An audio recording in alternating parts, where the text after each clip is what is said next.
What up, though? Yeah, so I am back to do part 2 of the breakdown of this Drake lawsuit against UMG. And since that time, and I'm like perusing back and forth because I'm trying to remember, it's an 81-page complaint. So when you got an 81-page complaint, that means it's going to take you a while to find your spot from last time you were dealing with this complaint. So I was like, where did we stop off? Well, where did we leave off exactly? And I believe it was at the jurisdiction and venue because I covered all of the statement of facts and what have you. So that makes sense. Yeah, so it's either, yeah. I believe it was either by the parties or, no, the parties got covered. Take that back. It's jurisdiction and venue. Yeah, that's where. So in the meantime, in between time, as you may know, as I said, Kendrick performed the song, which he was supposed to, because I feel like at this point it's out. So if you've been defamed, if I was like giving him advice or what have you, I'd be like, well, if he's been defamed, he's already been defamed. You might as well just roll with it at this point. And whatever amount of money he was going to get or going to, let me say it like a lawyer, whatever award he was going to receive, he was going to receive.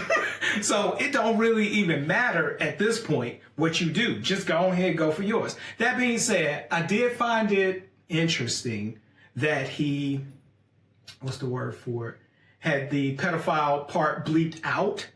Or no, not bleeped out. I think what they did is use the sound. So instead of saying pedophile, you got boop. Was it a something like that? I suspect that had less to do with Drake than with whoever. I think it was, and I can't be sure, so you have to Google this or otherwise check this out on chat. The congressperson who may have expressed concerns about past Super Bowl halftime shows and whether or not they were family friendly or what have you. I'm not really sure, but I think that may have had more to do with it than any fear of legal retribution from Drake at this point. So that being said, we're now to the part of the complaint, because now keep in mind, this joint is 81 pages. I said it before, it's going to take a minute. I don't think I'm going to get through it on this one. I think it's going to be a 3-part. I got other things to do in between. So that third part is going to come after, I do those other things. That being said, we're going to start with jurisdiction and venue. So jurisdiction and venue, every court, basically what jurisdiction means. And for those who are, those who are very familiar with this, bear with me for a second. Because I want anyone who is watching to be able to learn a bit from this that they can use even in their daily life and understanding complaints, whether it's in a business context, a personal civil context, or what have you. Plus, we're going to talk. I want this to be analyzed thoroughly. So, jurisdiction and venue. Jurisdiction basically, just so you can remember, means that a court has the right to decide a dispute. Say, for instance, something occurs in California. Absent some nuances in the facts, there's no reason why I should be able to bring a claim in Michigan, file a lawsuit in Michigan, sue you in Michigan for something that happens in California that has nothing to do with Michigan. That's jurisdiction in a nutshell. Venue, off the top of my head, and I should remember this, I hope I'm getting it right, but jurisdiction is the jurisdiction where it can be heard. So it can be heard, like I said, in California. Venue is the court in which it can be heard. So whether we're talking about a federal court, whether we're talking about a state court, there are different thresholds of, what would you call that? Different thresholds. elements that must be satisfied. So in this case, it says this court has jurisdiction over this action and defendant pursuant to 28 USC, that's United States Code 1332A1, as the matter in controversy exceeds $75,000, exclusive of interest, costs, and is between citizens of different states. Okay, so I kind of want to look up the venue part, because one thing I'm going to tell you, good lawyers, I said this last time, they look up everything because stuff changes. Venue hasn't changed, but sometimes you forget. And so the results say jurisdiction is the court's legal authority to hear and decide the case. It determines whether a court has the power over the party's personal jurisdiction or the subject matter. Venue is about where within the court system a case should be heard. It refers to proper geographical location for the trial, usually based on factors like where the events occurred or where the parties reside. There you are.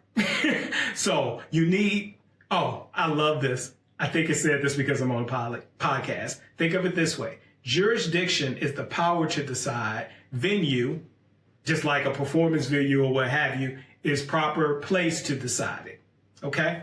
There you go. So, that being said, getting back to this complaint, you have to have a certain amount of money in jeopardy or value of something in jeopardy in order to have your case heard in federal court. And that threshold is $75,000. It varies in other jurisdictions. I remember one time, I think in Michigan, it was $25,000, if I recall correctly. So that being said, the citizens between different states. Crossing state boundaries triggers federal law a lot of times. And in this case, it triggers the ability to have your dispute settled in federal court. Because you have, is that personal jurisdiction or subject matter jurisdiction? Well, it's not really important right now because I don't want to keep getting into the nuances of all this beyond what's necessary. So, but those are things you need. Two people from different states, amount in controversy that exceeds $75,000. Yeah. But, it's going to bug me if I don't look it up. Forgive me. Okay, that's what I thought. All right. It's been a while because normally what happens, so when you hear, that's what I wanted to say, when you hear you got citizens of different states, right? That's diversity jurisdiction, and that refers to the subject matter. So a federal court can hear cases where it has either personal jurisdiction or subject matter jurisdiction. Here, this qualifies as subject matter jurisdiction because once you cross those state boundaries, you trigger federal law. In addition, it is federal law. So that's cool. All right. This court may exercise personal jurisdiction over defendant pursuant to 302 of the New York Civil Practice Laws and Rules because UMG transacts business within the state and owns and uses uses or possesses real property within the state. Further, this court may exercise personal jurisdiction over defendant pursuant to 301 of New York Civil Procedure Law and Rules because UMG systematically and continuously conducts solicits business within New York and has availed itself, I used to love this statement in law school, has availed itself of the privileges of conducting business in the state of New York. Venue is proper pursuant to 28 USC 1391 B and C because a substantial part of the events or omissions by UMG giving rise to the claims occurred in this jurisdiction, in this district, and because UMG is subject to personal jurisdiction in this district. So what has happened in the jurisdiction and venue section is that Drake's attorneys have given a plethora of reasons why, hey, it's cool for the court to hear this, this court to hear this in this state, and here's why. You have to have what we call minimum contacts with the state, right? And that could, let's say I got a business. My law, let's say it's my business, right? Nelson and Murdoch. And let's say I have no contacts with Alaska. I don't do business there, no clients there, anything. If somebody has a beef with me, they can't drag me to Alaska to settle whatever that beef it is, if that beef occurred slowly in California. That's going to be tight. It's like, I don't have any minimum contacts. If anything, if everything happened in Cali, it needs to happen in Cali. Let's say we're talking about a book that I wrote and somebody's like, oh, you plagiarized this, right? It could be Blitz, All the World's Around, whatever, one of those. So I'm trying to stay on track with this. If I sold that book on Amazon, right? Check this out. They can pull me to Alaska. They might even be able to pull me to Alaska because of what happened with if something happened with my law firm based on what I do with Amazon. It's possible. It's more tenuous, but it's possible because they can say, I have, as they say here, availed myself of the privileges of conducting business in the state of Alaska. So now I know that UMG has already, responded to this, but I doubt that they say that venue is improper or what have you, because there are clearly enough factors here to substantiate that. So, background. Liability in this case is predicated on the defamatory material which UMG published or caused the publication of beginning on May 4th, 2024. Man, that seems, wow, that's when that happened. Continuing through the date of this filing. This background section provides facts and context about the parties and the events leading up to the publication, the initial publications. All right, so basically they're saying, look, they published it, this is what it says, this is why we're suing. That's it. That's what they're saying. It's all predicated on this. And UMG publishing that. So now, Drake is internationally recognized as a multi-talented rap superstar. Now, this is the background, and then we're going to move into the allegations and the claims. Okay? So there's more background.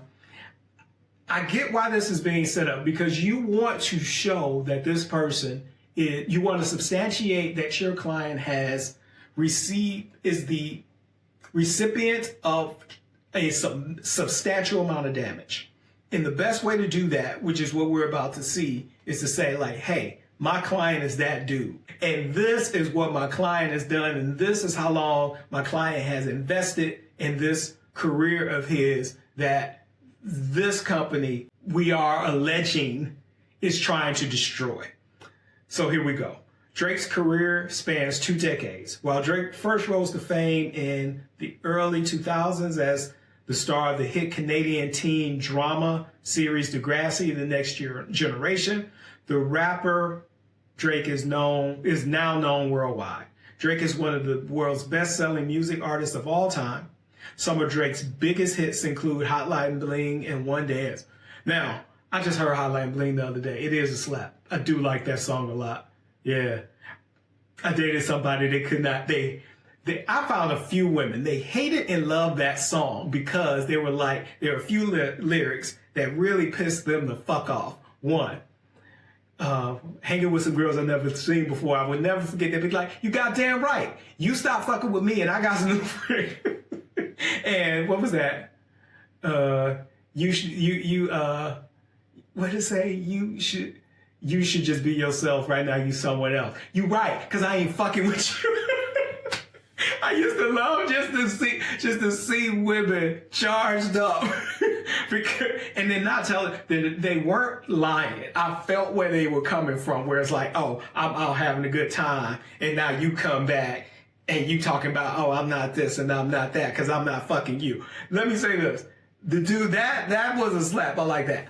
I didn't really like One Dance. It's not my joint, but okay. Between 2010 and 2024, Drake released 8 studio albums with more than 170 million albums sold, including 244 million singles sold. That is a lot of damn records. Whoa. Do some math in my head. 200, 300, 400. Is that 414 million records? 414? Let me check my math on that. 170 plus. Damn, hold up, chat. 170. A shift. Plus. How many did we say he saw? I think it was 244 million. God damn, that's a lot of singles. 4 million. Equal. What we got here? 414. That was right.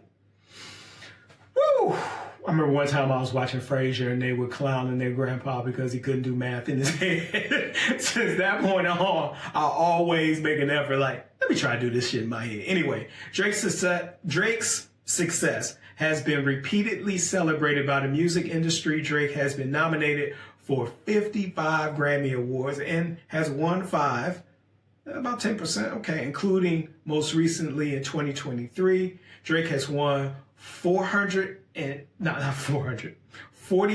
Billboard Music Awards, and in 2021, Drake accepted Billboard's Artist of the Decade Award. Drake proudly accepted the award with his young son, father, and members of his team by his side, dedicating the award to his son, friends, longtime collaborators, and peers. I like how they phrase that.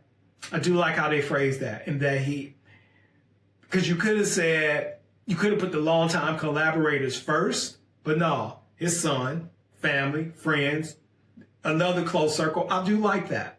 And because that acknowledges that typically when people create things, they're not creating them alone.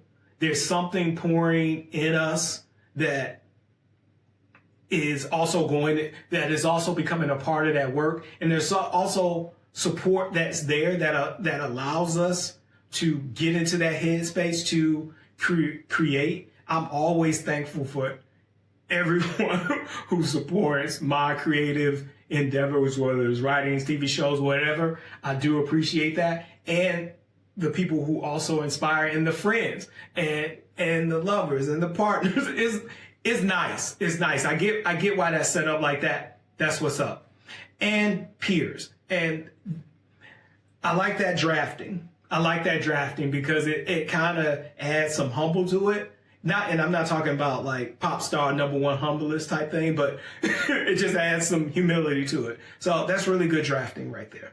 Drake's professional and entrepreneurial endeavors extend beyond music. In 2012, Drake founded the Canadian-based record label OVO Sound, which has signed artists including Party Next Door. Is it Majid? I've never pronounced it. Majid, Jordan, Smiley, and Naomi Sharon. Drake also uses the brand name OVO, represented by an owl, for his clothing brand. Far more than just label merch, the clothing brand has collaborated with Canada Goose, Canadian retailers Roots, Disney, the NCAA, the NFL, and Supreme. I didn't know there was a OVO Supreme. No, I didn't even know that. Okay, in addition to lucrative online sales, OVO operates several brick and mortar stores in Canada, United States, and the United Kingdom. I will say this, I'm not saying any of this is false. What I can say is I have definitely seen at the Grove in Los Angeles a OVO pop-up store. I think it was either across from Nordstrom or what have you. And the stuff did look nice, especially if you're trying to like hook up. I like sometimes black and gold outfits. And the black and gold, I think it was a black and gold OVO hoodie. It did look nice with the owl and everything on it. And the reason that I'm saying this, there's a reason. This is going to come up later because we all know, even from watching the Super Bowl, that Kendrick uses certain things to send certain signals, allegedly. Not that using an owl is something that's subtle in the least. That ain't subtle. We know if a dude uses an owl, I sound so country, he uses an owl, we know he's probably, not even probably, we know or go believe he's talking about Drake. Now, he may not be, but that's what we go believe. So right here, they're setting it up where they're putting it represented by an owl, right? Just so you know, right there. If you're reading this as a judge, trier, fact, or what have you, it's like, yeah, all right. It's represented by an owl. And they have that surrounded with all of these accolades that the OVO brand has received. That's pretty, okay, that's cool. Drake founded a multidisciplinary media production company, Dream Crew, I didn't know this, which operates a management company, production house, and content studio. Through Dream Crew Entertainment, Drake has executive produced award-winning documentary films, feature films, and hit television programs for FX, Hulu, Netflix, HBO, including Top Boy. I did not know this. I have seen Top Boy on my Netflix.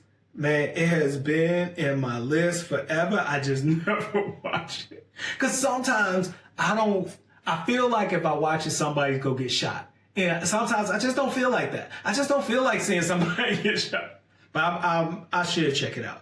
Okay, anyway, including Top Boy, which has received awards from the British Academy Television Awards and Euphoria. I did watch Euphoria. I think a new season is coming soon, for which Drake received a Primetime Emmy Award nomination. As a celebrity with global name recognition, Drake is regularly approached for collaborations, partnerships, and endorsement deals.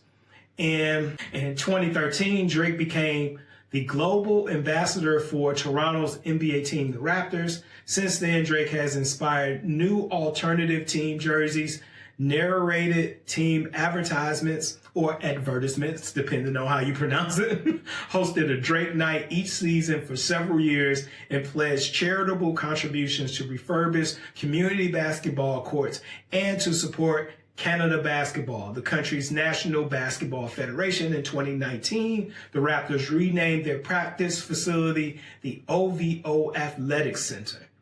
Okay, that's not bad right there. Drake's partnership with the Raptors is significant to the team and the city, and president of Toronto Raptors, Masai Ujiri, has said that the Raptors' relationship with Drake has always ultimately been about celebrating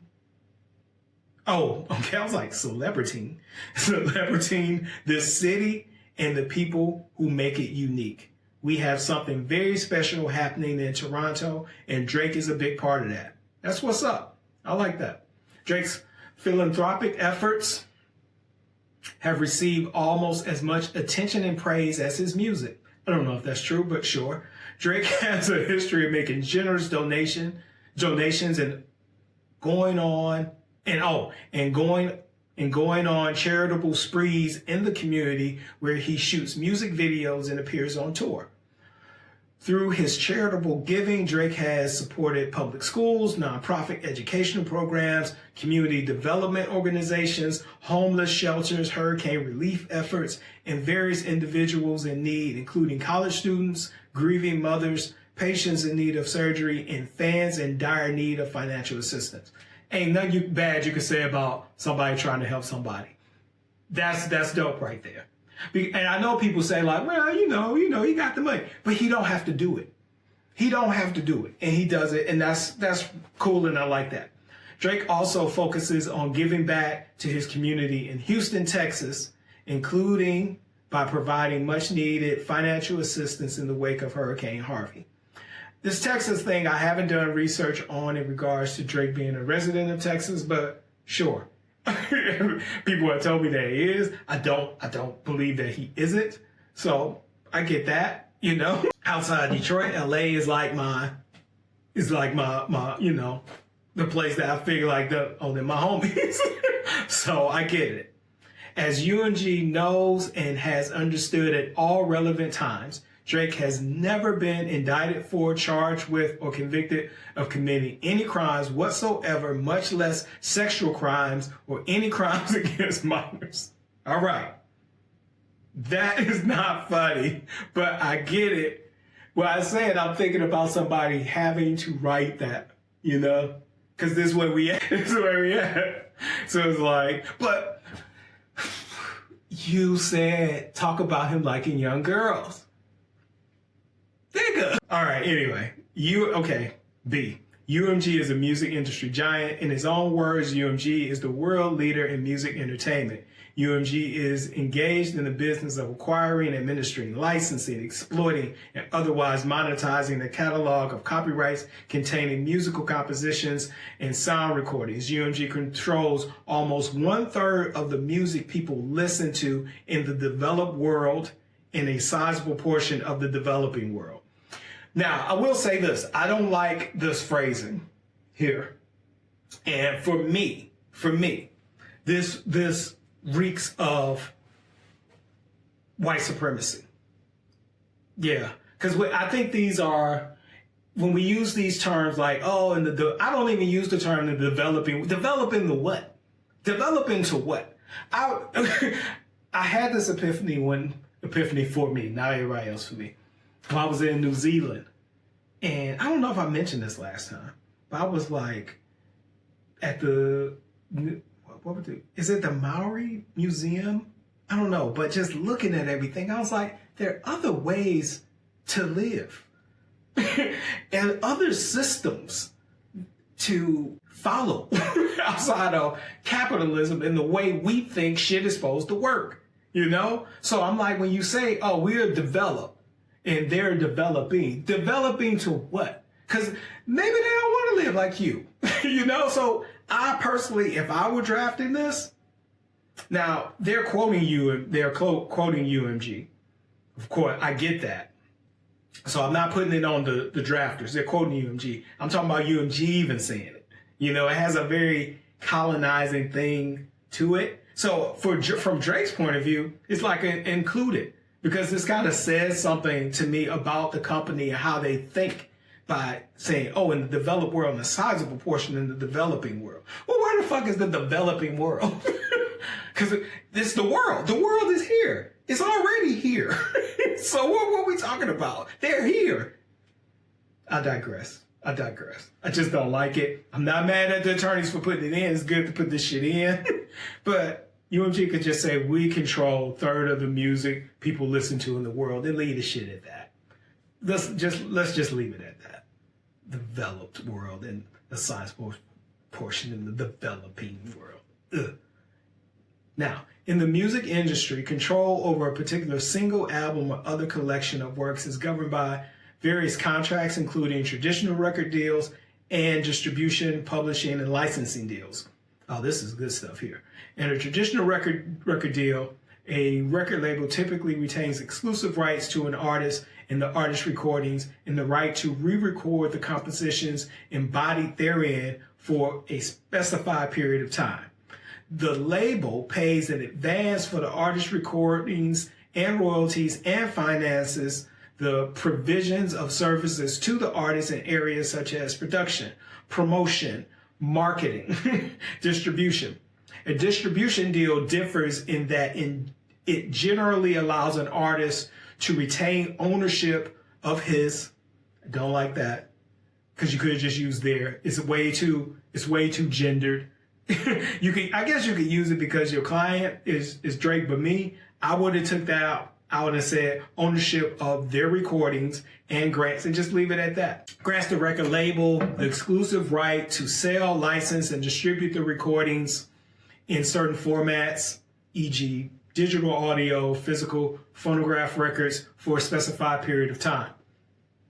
With a music publishing administration, well, let's talk about that before we get that. Traditional recording. This is correct. Now, a couple things that happen in regards to traditional recording that for some reason, not many people talk about. A few do, but not many people talk about this. After 20 years in most legacy contracts, I'm not sure when it comes to 360s, how some lawyers may have finagled it, you know what I mean, and changed it. So it's like, no, we're going to take that out. But you can re-record something in 20 years. Also, you can get your masters back. And I noticed, even while I was watching one of my favorite podcasts, Joe Budden podcast, it came up briefly, like where they asked Joe about Pump It Up coming back, what would you do with it? And Joe's like, well, you know, man, you got to have somebody working and all that. Don't listen to Joe when it comes to that. Get your masters back if you're an artist, and then figure out if you go work on them or what have you. Ain't nobody out there really working Pump It Up. At a certain point, you got this record, people know it, it's gonna play, you might as well get the money. Why not? When that master copy's used and it's placed in shows or what have you, you want to get all of that. Period. And if Congress has gone through the trouble of giving you the opportunity to get your masters back, do it. I have found that so many artists have been frightened to do it, believe that it's not going to work or what have you. And I think it's as a result of being beat down by the industry where you think everything is a scam or what have you.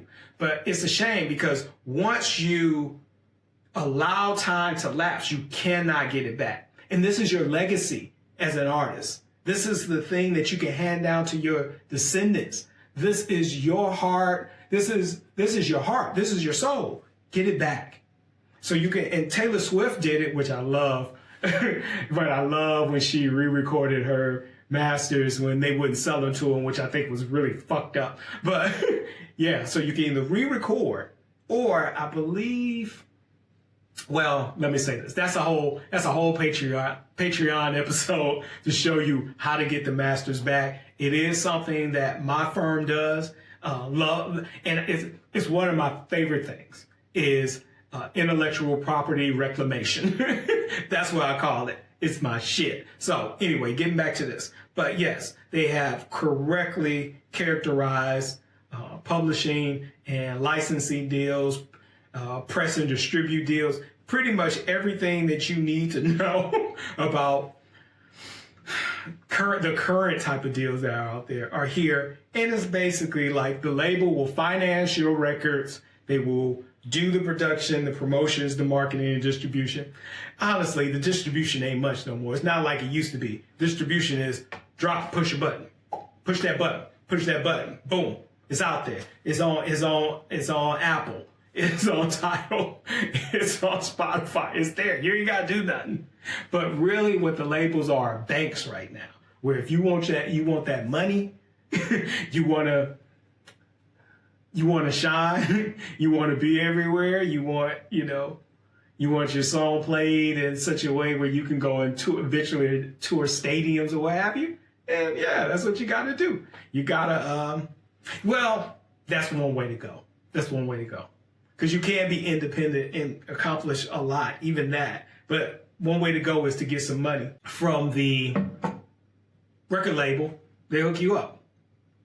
Now, a distribution deal differs in that it generally allows an artist to retain ownership of his recordings and grants the record label the exclusive right to sell, license, and distribute the recordings in certain formats, digital, audio, phonograph, for a specified time. With a music publishing administration deal, the artist is a songwriter, generally retains ownership of his musical compositions and pays a percentage of his music publishing revenues to a publisher to administer, promote, exploit, license, and protect use of his song. This is true. So if your song is sampled, they make sure you get paid. If your song is placed in a show or something like that, they're making sure that you get paid to the extent that you're going to get paid if you don't own the masters or what have you. Because I don't want to, it's too much to get into publishing and explain it right now. So that's a whole nother show that I'll have to do, explaining publishing, the benefits of owning your masters or what have you, because we'll never get through this complaint if I do that. Now, a 360 deal, also known as a master contract, is the most comprehensive. It encompasses the traditional rights granted in a recording deal, but also provides the record label with control over or a passive income stream from merchandising, touring, endorsements, and other ancillary ventures the artist may undertake. This is true. And a lot of people hate 360, but a 360 isn't bad as long as you're with a partner who can exploit your talents in a way that makes sense. I once reviewed a contract and the company wanted a 360. And my question is, whenever a company wants a 360, is can you, company, exploit this properly? In that you want, if my client releases a pair of shoes, you want money from that. All right, can you help him get a shoe deal? My client, my client wants to partner with the NFL.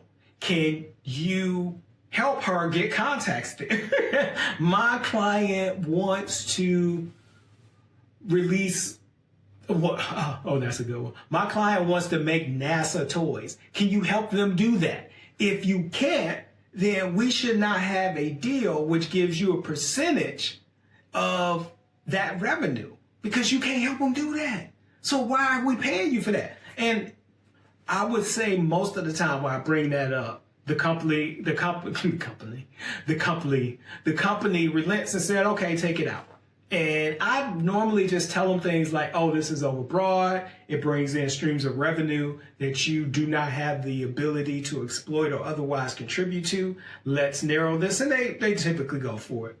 Once Universal Music Group owns the recording, distribution, or publishing rights to a work, it exploits that ownership through licensing deals with third parties.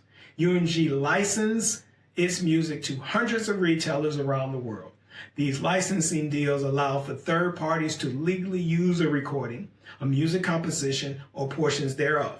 Universal has license agreements for all of the major platforms. Now, this is where this is important, because Drake is going to claim that some funny business went on in regards to, I believe, Spotify, YouTube, and another one, but I'm not sure. It will be in the complaint. And so this is the setup for that. So you have to show that UMG has all the power. It ain't nothing that Drake can do. And in addition to that, well, let me say this. It's interesting because you go from saying my guy's the dude, then you go from that to, but they got all the power.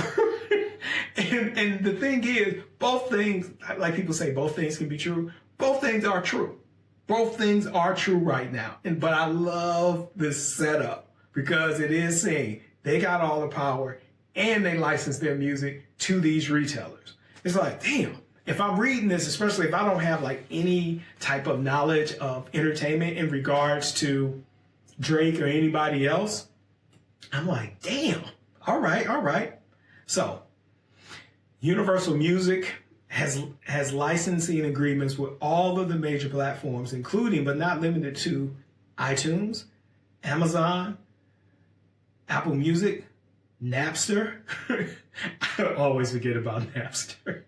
Spotify, as well as TikTok and Meta, including Facebook, Instagram, YouTube, WhatsApp, and Threads. In the event that a person or entity wants to use a song outside of one of the licensed platforms, for example, to play during a political rally or a sporting event, it has to request the right to do so from Universal Music, which holds the synchronization contract. I'm not going to touch that, because then if I'm going to touch that, I got to touch that on Patreon. A third party cannot legally use Universal Music's recordings or UMPG's licensed content embodying those recordings in advertising, on a live stage, in film, on television, or on the radio without the explicit consent of Universal Music Group. Once Universal Music owns the recording, distribution, and or publishing rights to a work, it exploits that ownership through licensing deals with third parties. UMG licenses its music to hundreds of retailers around the world. These licensing deals allow third parties to legally use a recording, music composition, or portions thereof. Universal Music has licensing agreements with all the major platforms, including but not limited to iTunes, Amazon, Apple Music, Napster. I always forget that there was even a Napster, and Spotify. Already see this is the setup to say that unless Universal gave Spotify permission, they would not play this song. I get it. As well as TikTok, Meta, including Facebook, Instagram, YouTube, WhatsApp, and Threads. In the event that a person or entity wants to use a song outside outside of one of the licensed platforms, for example, to play during a political rally, sporting event, it has to request the right to do so from Universal Music, which holds the synchronization contract. This is true. Can't play it. They say, no, you can't play it. Can't play it. When you own the copyright, you own the copyright. That's what life is about. I love it. A third party cannot legally use Universal Music's recordings or UMPG's licensed content embodying those recordings in advertising, on a live stage, in film, on television, or on the radio without the explicit consent of Universal Music Group. Now, typically, the music can be licensed through one of the agencies, ASCAP, BMG, what have you. But if you don't, then if you don't have access to that, then you have to get permission from Universal Music Group. Through its exclusive licensing rights, Universal Music wields incredible power to promote and popularize a song or performer. UMG invests significant amounts of money, time, and effort to advertise, promote, sell, and distribute the music it owns. Universal Music exercised this control in early 2024 when it pulled its songs from publication on TikTok over issues with the platform's use of generative artificial intelligence. Through copyright ownership, Universal Music can control the unlicensed use of its music, but it can also strategically waive or reduce the customary fees it charges for the licensing rights to its music to provide for the unrestricted spread of a song. This is what we're claiming happened. Well, not we, but you know what I'm saying. I'm speaking as the complaint, personification. This tactic, known as whitelisting, happens when a copyright holder like Universal Music permits a user or platform to use its content without charging fees or imposing other limitations. In the normal course, internet platforms operate automated content identification systems to block the unauthorized use of copyrighted material by the users. And whitelisting, which, I love this because I need it when I be posting my reels and shit. In whitelisting, these automated systems are turned off. So that means we want people to be able to play this song, and we don't want their content to be blocked because it may be playing in the background or what have you. No, we're trying to promote this. And in this song, in this instance, which I think this is going to come up, but I'm getting ahead of myself. But I just want to say that when you whitelist, that means we want this joint to go. And we doing what we can to get it to go. Universal Music says it exists to shape culture through the power of artistry because music is unique in its ability to inspire people. That power to shape culture and inspire people is apparent by the numbers. In its 2023 annual report, Universal Music boasts that it has a catalog of more than 220 artists and brands, 3.2 million recordings, and 4.5 million owned and administered titles. At the end of 2023, Universal Music had an ownership interest in 61%. That's 61%. They say 61 of the 100 Billboard hot tracks, or 61%. In the first quarter 2024, Billboard reported that UMG represented 33.9% of the record label market share. I know it's not the actual majority, but that is such a huge number. And the artists that they have, it sounds like 33%, but in power wise, it's really it's almost triple that. Not quite. I would give it an 80%, really, in terms of power of what that means. On social media platforms alone, music owned by Universal Music was streamed 11 trillion times. Anytime we start talking about numbers like trill, anything beyond a billion, I'll start saying, what? What? That's what I was saying about the power. Trillion. UMG's size dwarfs other music companies, and this size gives it an advantage. UMG has a physical presence in 200 geographic markets, which gives artists signed to UMG a critical edge compared to peers at competing labels, as the company can amplify the local success of an artist from one region to the rest of the world. They can push that button. And instead of being, what did I say? Instead of being a local joker, you become something else. Now, don't get me wrong, it doesn't mean that you're going to make a lot of money. It just means that a lot more people know you. UMG uses this size and dominance to convince artists to sign with his record labels. Because of streaming, it is more of an uphill battle than ever before to capture the audience's attention amongst the sea of other songs. Whew. One problem with that, like, we thought streaming would free us in a way. You know, where it's like, oh, now you don't have to pay as much. But it didn't turn out that way, you know? And it's unfortunate. And I do remember, before streaming, the music was just out there. Wasn't nobody buying. People was getting laid off for record labels. Artists weren't making no money. Although I don't think artists are making much more money right now. But I understand where we were. I understand that this has allowed, the streaming has allowed the record industry to exist. Because it looks like it was not, and what you were going to end up with, you put out a song, you have to sell it on your website and hope that your loyal fans buy it, and there was no other money streams coming in. I get that. But this system, in regards to how much artists are paid, that's a Patreon episode too. But just seeing that trillion right there, that's tough. But back to the complaint. UMG's market position, combined with the flood of content that hits streaming platforms every day, means that artists depend on UMG to stand out from the crowd. Even established artists depend on UMG to maximize their commercial success through its world-class marketing, proprietary data analytics, global distribution network, and additional monetization opportunities. This is true. This is true. And it's given that this complaint has been filed for, we suspect, to be a number of reasons, including Drake wanting to get off Universal.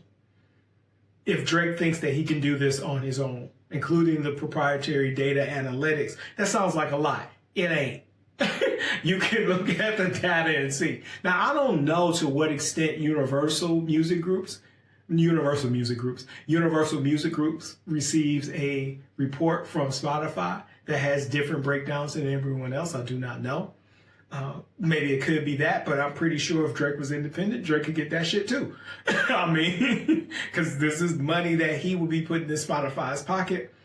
Spotify honestly could sign some of these people directly or partner with them directly, you know. Artists sign with UMG, and some because a UMG partnership promises to support the artist's music with an experienced team of professionals incentivized to advance one's career.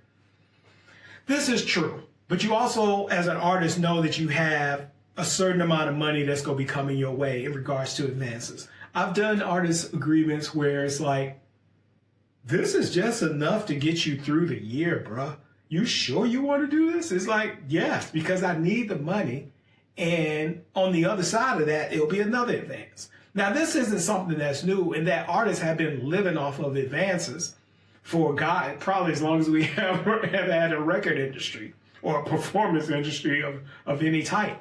The thing about it, though, is that those advances are not as large as they used to be. And so sometimes you wonder what all the work is for, which is why I think a lot of our artists that we would love to see perform and to make music are just like, man, fuck this. I'm not doing this because I'm not making enough money at doing this. And I get it. And a lot of the artists who we do see performing, they really do love it. And I appreciate it because y'all not getting paid nearly what y'all should get paid. This division-based incentive structure creates perverse incentives within UMG. Mr. Yannick, I think that's how you pronounce his name, and it's spelled Janick, and other Interscope executives are incentivized to maximize the financial success of the Interscope labels without taking into account the impact on other UMG labels. That's interesting. So I remember one of my boys suggested when he was thinking about doing a comic book company, he's like, man, I would make 2 companies and have them compete against each other. I was like, so, you know, you can have that going on. I was like, why would you do that? I was like, you just focus on one company, you can compete against Marvel. But this is kind of what UMG does, and you've even seen it with Starbucks. Where you remember when it used to be a Starbucks on this corner, Starbucks on that corner. It's like they're cannibalizing. It's like, no, they're really not.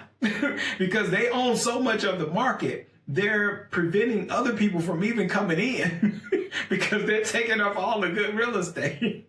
With UMG, you got all these labels, and it's like, we got the market share, then we make them compete even more. All right, I get it. For example, I'm not saying I'm on board with it. I'm just saying I understand it. For example, through the promotion of the recording and its revitalizing impact on Kendrick Lamar's entire recording catalog. Oh, that's a shot. It has a revitalizing impact. A-Dot wasn't already there, though? Did he need a revitalization? Is that what it is? That what? I don't like that, because that's not true. Would I put that in there, though? Kendrick Lamar's entire recording catalog, including his first 5 studio albums. It made us listen to him more, but we were going to listen to him anyway.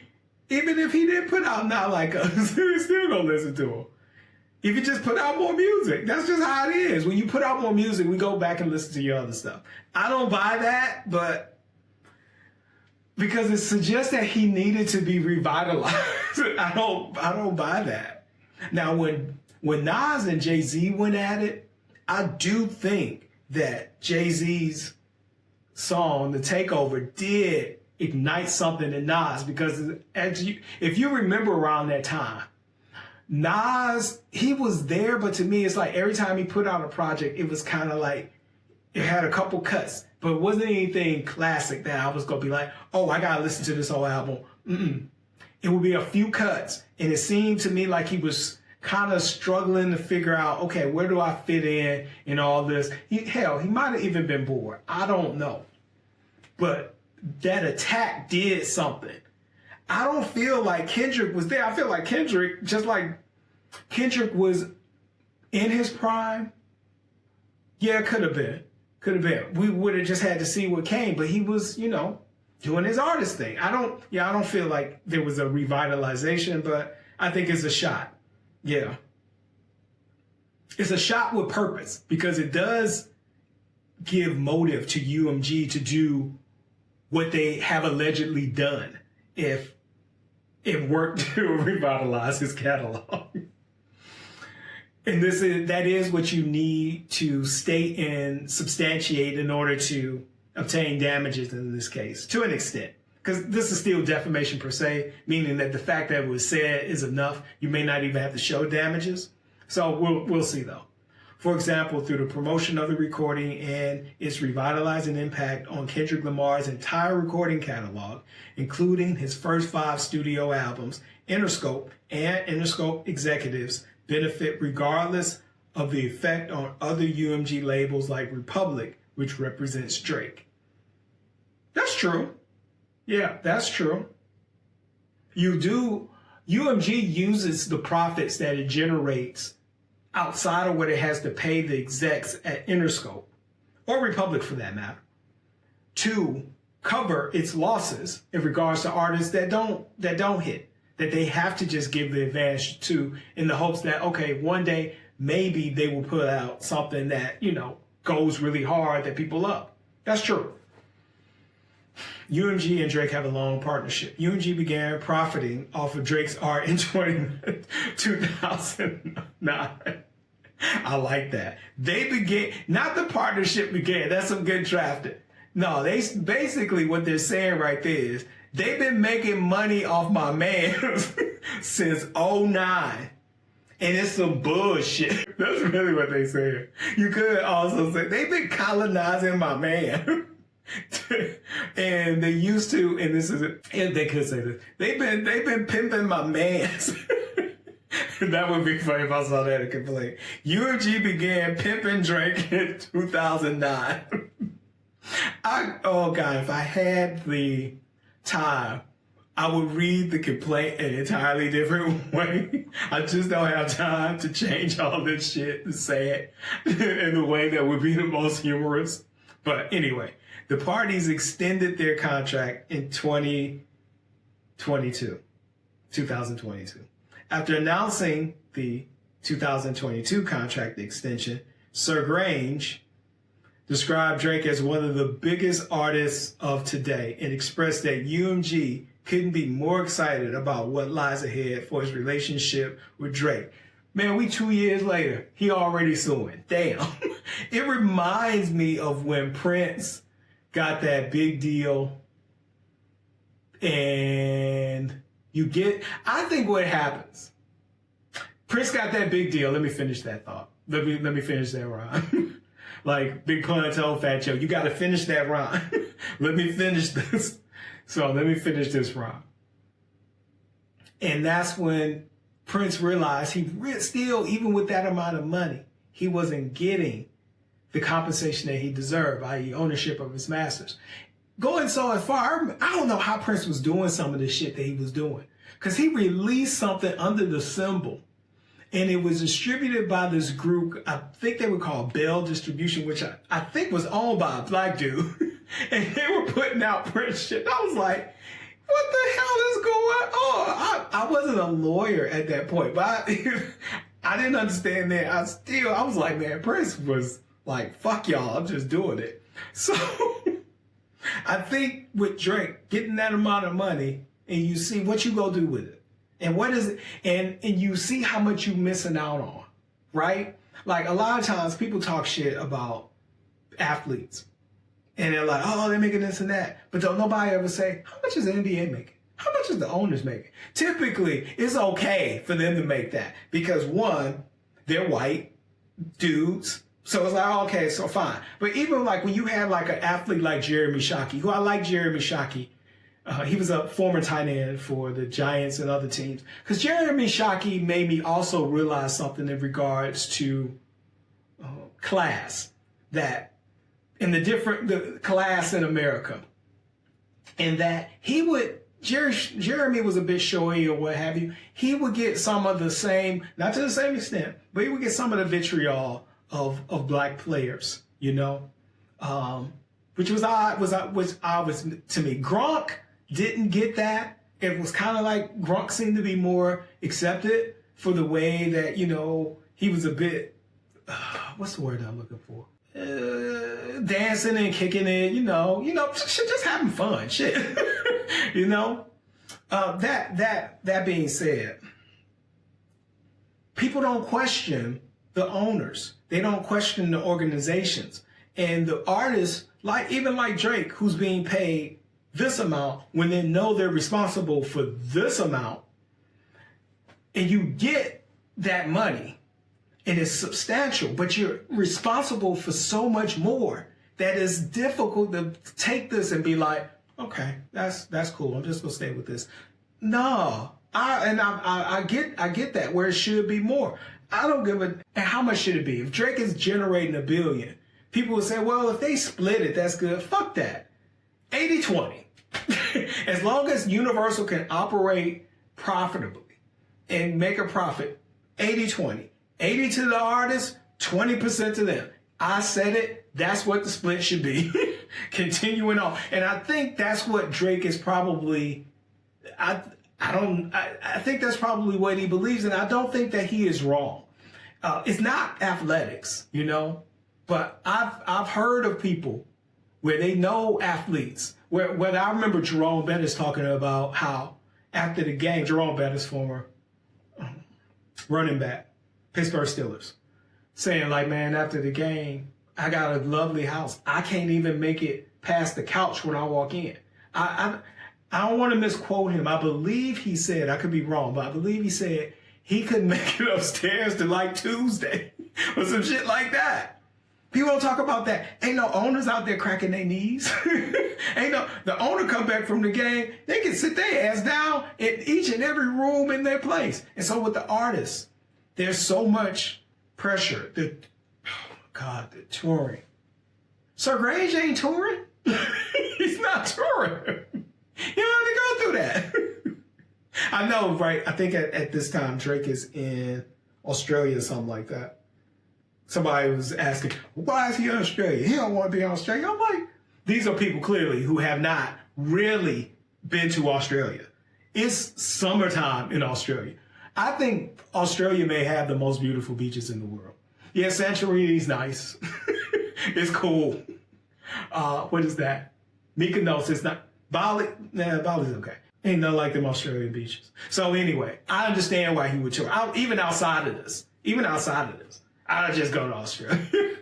Who want to be in cold ass Toronto, cold ass New York when you got Australia? You got Australia and you can make money. Let me stop. Anyway, through the contract extension, UMG profits from its exclusive right to exploit Drake's music. That's true. The contract between UMG and Drake is up for renegotiation in 2025. So it's a 3-year agreement. By the spring of 2024, UMG understood that the rise of streaming platforms had enhanced the bargaining power of artists. Established artists whose contracts are coming up for renewal are in an improved position to demand higher take rates due to the improvement in the visibility of cash flows and risk reduction. That's what I said, where I'm like, you distribute some shit, push a button. When I go to Apple, I see ads. I see, like, I'll look for art. No, I just go check who got some shit out. That's why I go check who got some shit out. And depending on, I might pick up, look and see an artist and they got some stuff where they're moving. I'm looking at the album covers. I may try some shit. It was this dude that I saw in Turkey. What is his name? Central C. Yeah. I didn't know who the hell Central C was. But as we walked around Istanbul, all I saw was posters for Central C. So I was like, okay. And he had kind of remind me of Diplomats kind of feel because he had his chain up like this. And it kind of reminded me of that. He had a flag on his head or wherever. I'm like, okay, all right. I ain't think nothing about it. I go to Apple Music. I'm opening it up. I'm seeing what's the new shit. Who I see, same dude. I check it out. I like it. He had a couple songs on there. I added to my playlist, checked them out, then told somebody else about it. It was like, oh, okay, yeah, it's cool. So that now you won't even have to do that. I ain't even have to find him from somebody being a street team. Although I will give that whoever, Central C, whoever your street team was in Turkey, them motherfuckers was working. Because all around Istanbul, all I saw was, I ain't seen nothing. I saw something else. Maybe it was like 80% Central C, 20%, I can't even remember because it was all Central C. But you don't even need that now. I would have saw Central C just opening up Apple. That's how simple, because everything is centralized. So I think they can play this spot on, and I love paragraph 50 and the setup here. It's really nice. And I'm not even at the last sentence.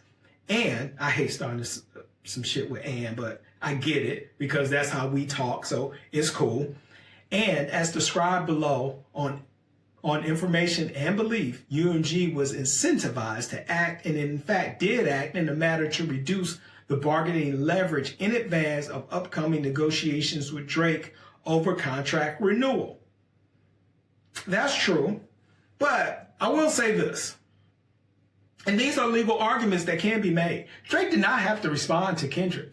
Unless I'm missing something, Universal did not hit Drake and say, hey, you need to say something to this dude. They didn't do that. Drake did that. And matter of fact, when I even think about what was said, when Kendrick said, ain't no big three, it's only big me, did you really have to say something? Ain't nobody have to really say nothing. I think like sometimes when it comes to rap, motherfuckers are really sensitive. Where it's like, I can't think I'm the best rapper in the world. If somebody said, do you think you better than him? You goddamn right I think I'm better than him. If somebody asked me, Demetrius, are you the best attorney in the world? I was like, you goddamn right I'm the best attorney in the world. as long as I'm being paid. But if I'm being paid, I can't be my best. That being said, or if it's pro bono, yes.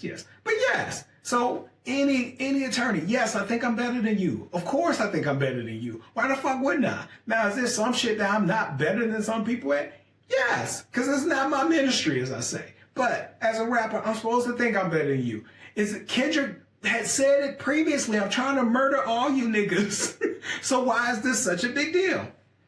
Honestly, I don't get it. But when it comes to this paragraph, Drake did this. Kendrick did not make the first song per se. Drake did not have to say anything. He said it. That would be in my brief. That would be in my response to this. Oh God, or at least if it's not my response, I'm saying this shit at court. If this shit makes it to trial, if it made it to trial, good Lord, this would be hilarious. Anyway, UMG has licensing and publishing rights over Kendrick Lamar's music. On information and belief from 2012 until 2023, Kendrick Lamar was signed to an exclusive production and company agreement with Top Dog Entertainment, which in turn furnished his exclusive recording services to the Aftermath Entertainment record imprint, a joint venture of Interscope. It's interesting because we all know who owns Aftermath, Dr. Dre.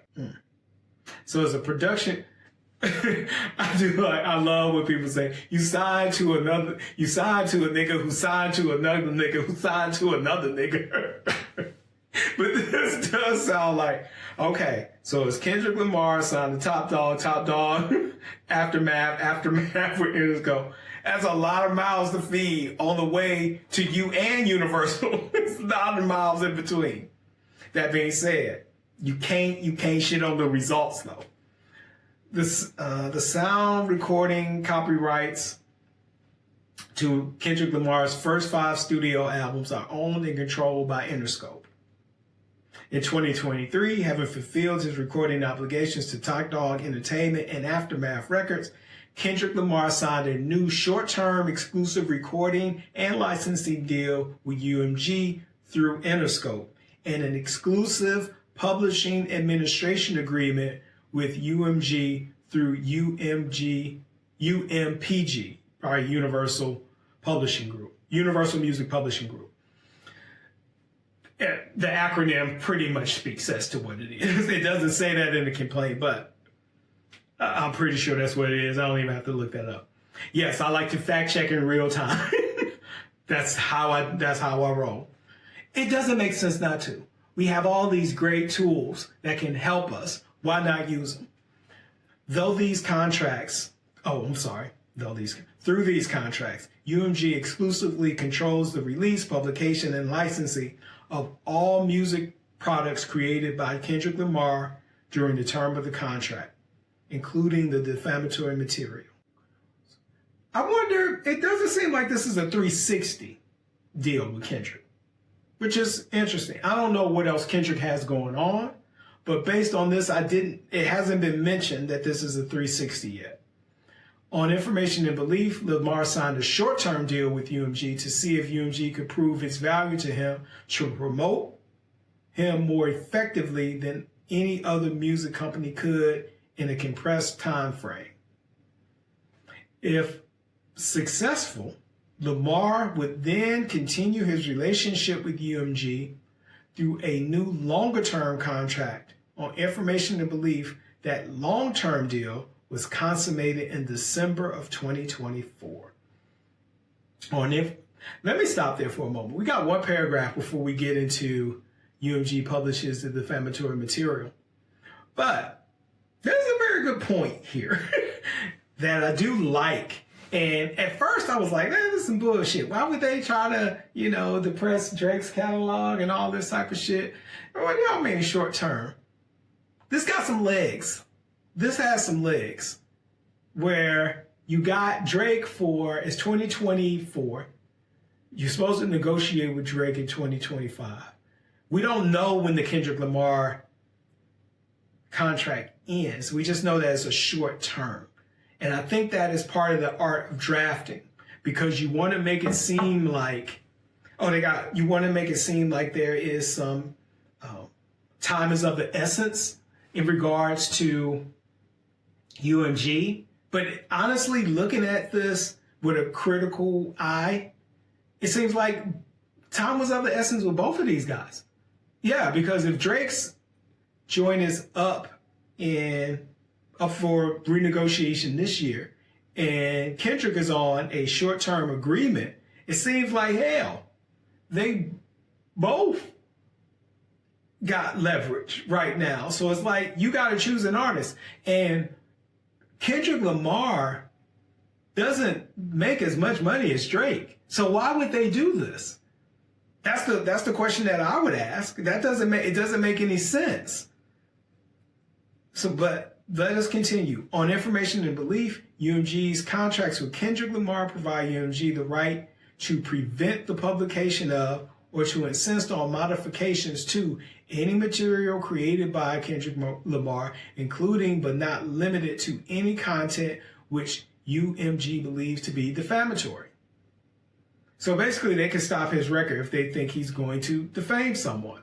Now, to be fair, it's likely that UMG has the same agreement with Drake. So it's presented as if there's something special in Kendrick's agreement, but it's not.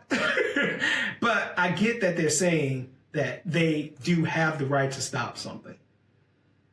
You could say with all artists, if you wanted to put a bit more force on it, where it's like, it's not just Kendrick, I probably would have added that. Kendrick along with all artists or the majority of his artists or something like that to say, like, this is part of their business policy. But the way that they have it is fine. If you want to make it stronger, you could. UMG publishes the defamatory material. UMG publishes the recording and begins to defame Drake. On May 4th, 2024, pursuant to its publication and licensing rights, UMG published the recording for streaming on YouTube, YouTube Music, Spotify, Apple Music, Amazon Music, Pandora, iHeartRadio, Tidal, SoundCloud, Audio Mac, Napster. I don't even know this one. Qobuz, Last.fm, and Deezer. Man, I ain't heard Deezer in so long. And made the recording available to purchase on Apple Music and Amazon Music. When viewed on Spotify, Apple Music, Amazon Music, iHeartRadio, SoundCloud, and Deezer, the recording includes the following language: exclusive license to Interscope Records, which is a division of UMG. Since defendant's initial publication of the recording, let me say something else about this too. I know that's the deal, but this is the same thing that I think Drake may be talking about, and that Kendrick signed with Interscope, a division of UMG. And I don't know if UMG is set up where, oh, we run everything through a smaller label. That's what we do. But why couldn't Kendrick just sign to Universal Music? Straight. Why does he have to sign to Interscope? There's nobody. I mean, he could just go there, but we keep getting the middleman. The only thing that I see is that the black middlemen were moved out in regards to Aftermath and Top Dog. Can we go? And I don't know if they're still involved or what have you, but it seems like that may be a possibility that they're out of the mix in that regard. But why couldn't, if that's the case, then why the fuck is Interscope still in the mix? They should be out too, and just straight Kendrick, whatever the fuck it is, and we'll take care of it. And let UMG, like, if the split is, let's say Interscope gets 20%, right? And UMG and Kendrick, I don't know what the splits are. And let's say Kendrick gets 50%, and I'm hoping, and then let's say Universal gets 30. Then, you know what? I think Kendrick should be getting, hell, 60? And whatever Interscope was getting, or what have you, let UMG pay that out of that extra 10 or whatever the fuck they getting. You know, but I digress. Since defendant's initial publication of the recording has been streamed globally more than 900 million, damn, that's almost trillion times. Not a trillion. Almost a billion times. 999 million times on Spotify alone. Yeah. as of the date of this filing. And when I say the recording, I'm referring to Not Like Us. But in the complaint, the recording, that term is going to replace Not Like Us.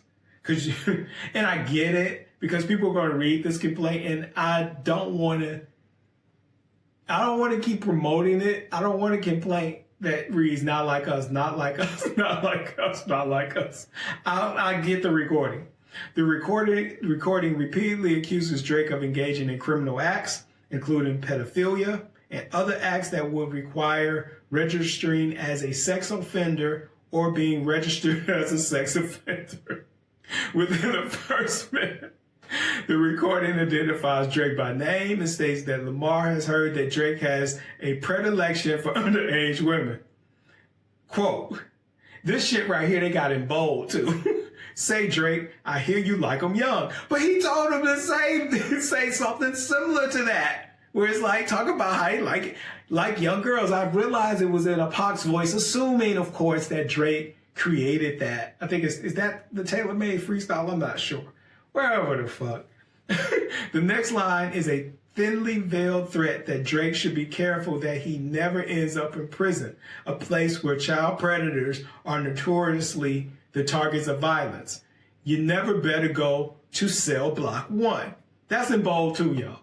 The recording continues to say that any woman who falls in love with Drake should be careful to hide her little sister from him.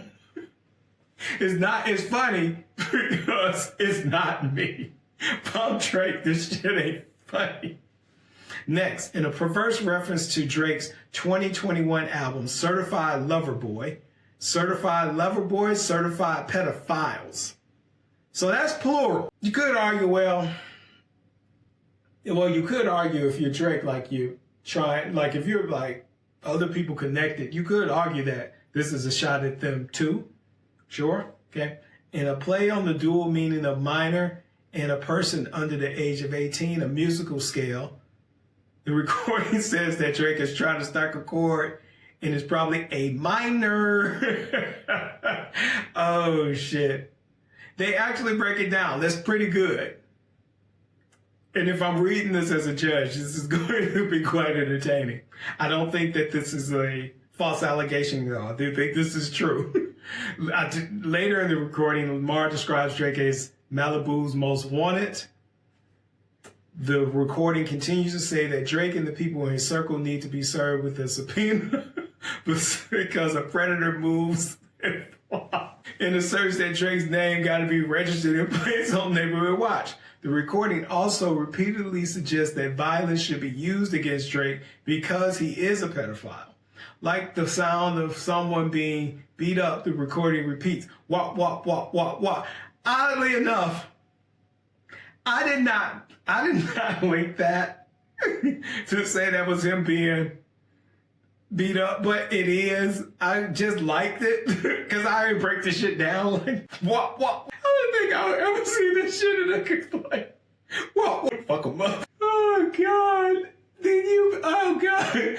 Hold up. And I don't know if Kendrick writes his shit down, but the big shit, this nigga writing it down. Wah, wah, wah, wah, wah.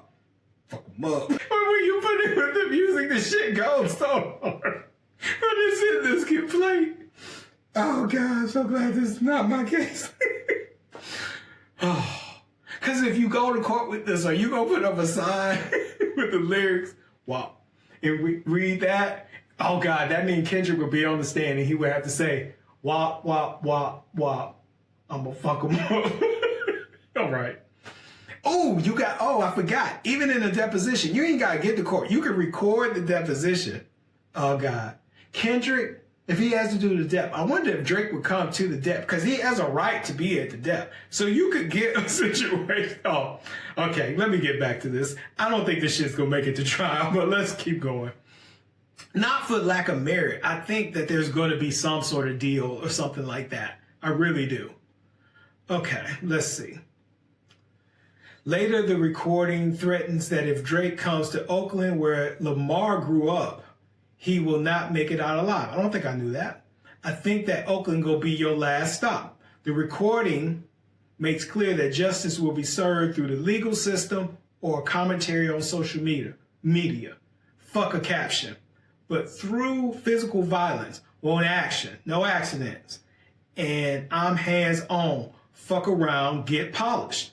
At the end of the recording, yeah, the lyrics threateningly repeat, hey, hey, hey, run for your life. Hey, hey, hey, run for your life. That shit's, there's a couple ways to interpret that, though. That could be in regards to the allegation that he's a pedophile and you don't want, that to happen to you. The recording contains numerous additional statements that imply the existence of evidence to support the allegations against Drake. The recording threatens that Lamar could reveal more secrets about Drake. Rabbit hole is still deep. I can go further, I promise. And that the public will believe him. The audience not dumb. Shape the stories how you want. Hey, Drake, they're not slow. The recording continues by making reference to several Drake songs, Family Matters and God's Plan. Now, these sound very wholesome, right? Very wholesome. Like, if I'm reading this, I'm like, oh, he writes songs about families and God's plan. Accusing Drake of being a liar for denying allegations of criminality. The family matter and the truth of the matter is, well, it was God's plan to show y'all the liar. The recording also makes a vulgar attack on Drake's brand OVO. Oh, God. Oh, God. What OVO for? The other vaginal option. Pussy. I do. I don't, let me hear you say OVO. OVO. Sorry, I can't believe this is a new complaint. It has to be, though. They don't interpret what the other vaginal option means. Or what that, if that is what it stands for, what that means. I don't think there's a way to interpret this. Is this just taking at face value? Fuck if I know. I don't know. Furthering the recording's refrain that Drake is not like us, the recording alludes to Drake's Jewish heritage, saying Drake is not a colleague, but a fucking colonizer. I disagree with that. I do disagree with that, and this is where I talk about having black attorneys. And I don't know, I don't think a black attorney would have put that in. Because while that refers, he's not a colleague, he's a colonizer, that doesn't necessarily have anything to do with race. I know. It could. But it doesn't have anything necessarily to do with him being Jewish. It could just have something to do with him being white. And it seems like the Jewish heritage part is being put in here. It's being used to almost insinuate that Kendrick is anti-Semitic, or that he got a problem with Jewish people, or because it doesn't even indicate that this is part of that it's defaming Drake in any way, right? So why is that there? It doesn't have to be there. And to me, when I read this, I get the feeling that it makes it seem like Drake is not like us, if that makes sense, where as soon as something goes down, then you are leaning into your privilege.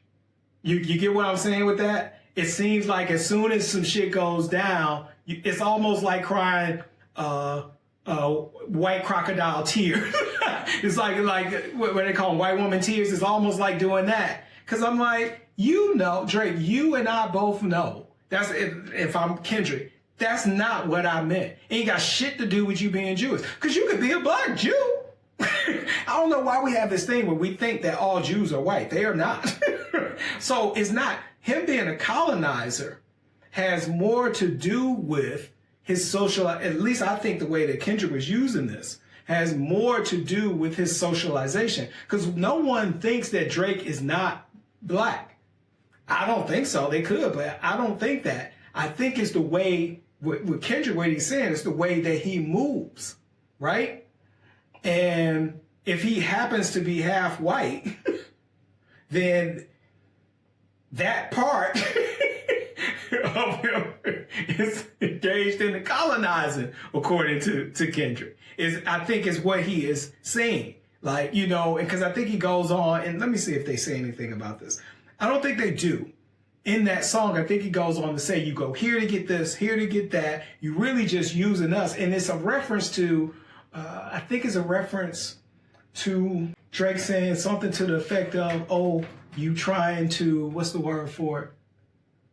So when he's called a fucking colonizer, I don't think it has anything to do with him being Jewish. And I don't think, if I'm Drake's attorney, is there any black attorney, he's not going to put that in because he knows how it's going to make Drake look. It's going to look like you trying to play a white sympathy card and make Kendrick look like he is anti-Semitic. Now, when you know that's not what he meant. And that's the type of thing where when people like, even when I'm watching Joe Budden or what have you, and they're like, they didn't like the lawsuit. And I think Lamar Hill might have said something about it. They didn't like the lawsuit. It's like, this isn't hip hop. I think it's real bitchy. I don't know if Joe said that or whatever, but it's like making everybody look at you like, you really not like us. And so that's what I'm talking about. And as far as like, that is one of the things that should not have been in the lawsuit. Right there. Yeah, because it just seemed nasty. I don't like it. It's like the people who rock with Drake, we think that Drake is black. We feel Drake as a black person, but when you say shit like that, we start to be like, well, hell, maybe Kendrick was, right? Maybe you're not like us when you do that. And I think even the whole thing about the fucking colonizer, I think that was a reply to the line about Kendrick trying to free the slaves. Cause see, what the thing is, I get what, it was a clever line. The thing is, Drake just couldn't say the line. Anybody else could say that line, right? But Drake, because of who Drake is, and that's the thing with being mixed, and being mixed and how he is. I don't know. He just couldn't say it. Because I'm trying to think, could Logic say it? I don't think Logic could say it. And it could be just an aesthetics thing where it's like, because of the way he looks, like if Melissa Ford was a rapper, could Melissa Ford say it? It depends on who she's saying it to. I think that's what it is. Depends. He can't say that to Kendrick. He might be able to say it to Logic. He can't say it to Kendrick. Because love Kendrick. You can't say it to Kendrick. We need somebody to try to free the slaves. Kendrick's the one.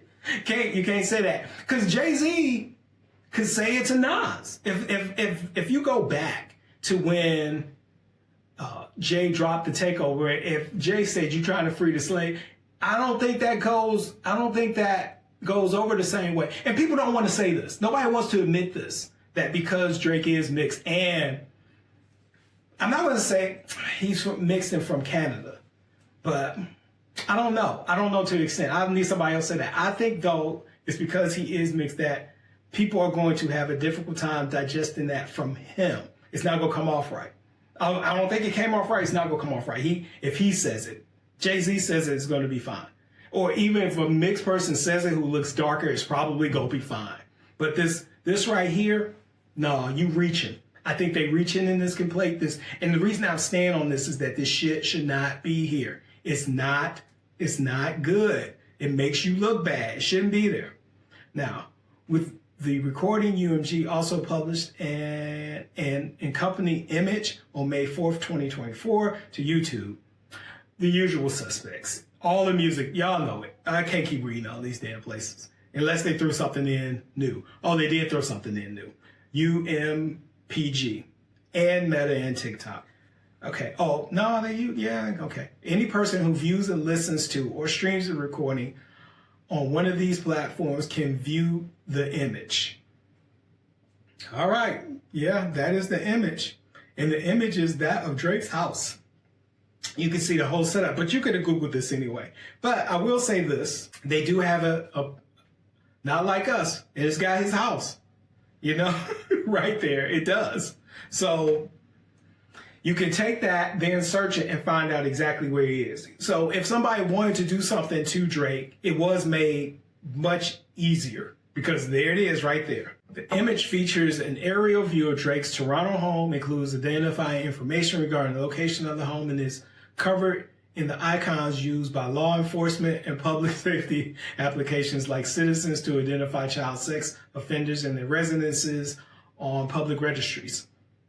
As of the date of this filing, UMG's original publications of the recording and image remain available on the aforementioned platforms. At all relevant times, UMG knew that the allegations in the defamatory material were baseless, and despite being able to contact Drake, at no point has UMG ever asked Drake or his representatives about whether the allegations in the defamatory material were true. Okay, that's fair.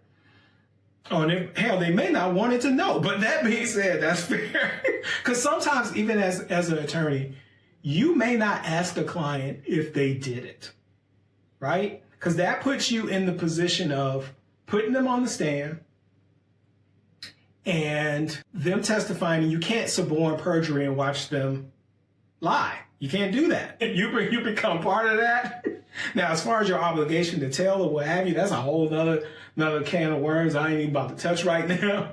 But you can't do that. Also, Sir Grange could be called, and Mr. Yannick could be called to a deposition. And let's say if it was true, and they would have to testify to this. Now, that may not be a bad thing, because if it was true, then you kind of want a pedophile not to be out pedophiling. So, but I understand why they would not ask him that. On information and belief, Sir Grange and Mr. Yannick were involved in the initial publication of the recording and image. Separately, on information and belief, Monty and Avery Lippman, Republic CEO and President, respectively, failed to prevent the publication. Now that's interesting, because it says that they failed to do it. I don't know if that means that they could. And I don't know what Drake's relationship is with Republic. I don't know. Yeah. So anyway, the allegations against Drake are unequivocally false. Drake has never been charged with, indicted for, and convicted of any charges of sexual violence or assault, including but not limited to sexual violence against a minor. Nor has Drake ever engaged in an inappropriate romantic or sexual behavior with a minor. That's a little weird, awkward to say, but I get that. How it's said. An inappropriate romantic behavior. Well, that's very all-encompassing. Okay. The recording provides no evidentiary support for any of its defamatory allegations. Instead, the recording opaquely references hearing these allegations and threatens that it can go further. Hell, if I'm writing this and the response, I say, we heard it from him, from Drake's record, telling me to talk about him liking young girls, but let's continue. Drake publicly denies the defamatory material. On May 5th, 2024, just a day after UMG published the recording and image, Drake denied all the allegations in a song called The Heart Part 6. Drake explained that he has never been with no one underage and that his name is not on the sex offenders list. Despite being able to contact Drake, UMG did not ask Drake or his representatives to discuss the denials contained within the defamatory material. Drake is the target of violence almost immediately, within days after UMG's initial publication of the recording and image, which depicted the location of Drake's residence in Toronto, accused him of being a criminal pedophile, and called for the violence against him and multiple strangers, including at least one armed with a deadly weapon, targeted Drake. At 2 a.m., on May 7th, a group of men drove by Drake's Toronto residence, screamed "fuck Drake" and released at least 2 shots. One bullet went through the security fence and hit Drake's door. Another bullet hit and wounded Drake's security guard. Drake and others in the house rushed to the man's aid, trying to keep him from bleeding out while the ambulance came. This is all really sad, which is why there's no laughter or what have you, because I feel him on that. The injuries he sustained were serious, and for 2 days, doctors were not sure if he would live. The news quickly jumped on the story of the violent attack against Drake, with all the major news outlets publishing stories. For days, news helicopters flew overhead the Toronto house, while no one from UMG ever reached out to Drake or any of his representatives to check on his well-being. UMG undoubtedly saw this press coverage of the attack. That's true. And at this point, UMG could have stopped it. They could have said, okay, that's enough. No more records are coming out. That's it. About this. Also, on May 7th, 2024, at least according to the allegations in this complaint in regards to the contracts and how they exist, if these are considered to be true, there is always the possibility there are contracts that you do not know about because they don't have to show you. That's what I'm saying, the public. Because it could be a contract between Kendrick and UMG that says if you don't put it out, I can put it out. Who the hell knows? You don't know. You don't know. But based on these allegations, those contracts don't exist. So on May 7th, 2024, across the globe, United Kingdom, Drake's OVO clothing store was vandalized with graffiti that read, "They not like us." The graffiti was likely viewed by hundreds of Carnaby Street passersby before the glass window could be removed, and millions online once the news broke. So basically they're saying, like, look, this is a worldwide thing. Drake is being defamed worldwide and people are acting on it. Now, I don't know if you necessarily need the violence. If you have it, it's nothing wrong with putting it in the complaint to show just how you put it in the complaint because you just want to show how insidious and defamatory this all is, in that people are actually taking action based upon it. And that's good. That makes sense. I will put that in. On May 8th, 2024, a different invader attempted to break in Drake's property. This will be the second person, by using his bare hands to dig under the gate, the security gate. I love the use of bare hands. The invader slid under the fence and entered the property screaming racist slurs and threats towards Drake. The invader was apprehended by security before making it to the house. Now, given that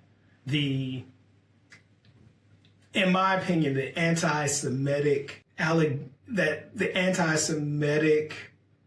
label was kind of, or they made reference to the colonizer and tried to link that to, in my opinion, anti-Semitism, or to say Kendrick was trying to assault Drake's Jewish heritage. This would be a good part to say what that person digging with their bare hands was, saying. What was his racial slurs?